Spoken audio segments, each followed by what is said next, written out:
Танк российской группировки «Восток» заставил отступить колонну техники вооруженных сил Украины, уничтожив несколько бронемашин. Об этом заявил начальник пресс-центра группировки «Восток» Олег Чехов, передает РИА Новости. Ранее Министерство обороны сообщило об уничтожении склада боеприпасов украинских войск на Донецком направлении. Помимо этого, на данном направлении вооруженным силам России удалось отразить 8 атак штурмовых групп 80-й десантно-штурмовой, 3-й штурмовой, 59-й мотопехотной и 110-й механизированной бригад украинских войск. 13 сентября основной генерал-майор вооруженных сил Украины Сергей Кривонос заявил, что украинский лидер Владимир Зеленский делает неоправданно оптимистичные отчеты о контрнаступлении.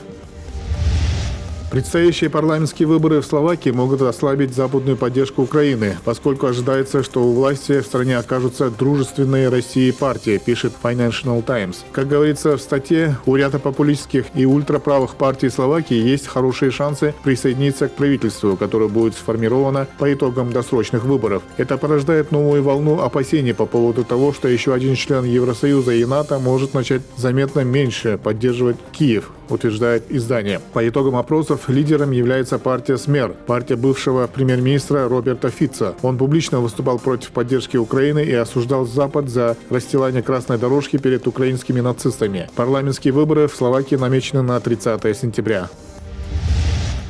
Крупный американский профсоюз United Auto Workers в ночь на пятницу объявил о начале массовой забастовки на предприятиях автопроизводителей General Motors, Ford и Stellantis, грозящей США серьезным экономическим ущербом. Сегодня впервые в нашей истории мы нанесем удар сразу по 3 членам Большой Тройки, заявил лидер профсоюза Шон Фейн во время своего обращения, которое транслировалось на официальном канале профсоюза на YouTube. Члены профсоюза требуют от компаний значительного повышения зарплаты наряду с улучшением пенсионного обеспечения, увеличением отпусков и другими мерами. Забастовка начнется в полночь по местному времени. У сторон еще есть 2 часа, чтобы ее избежать. Но по сообщениям CNBC, их позиции еще слишком далеки.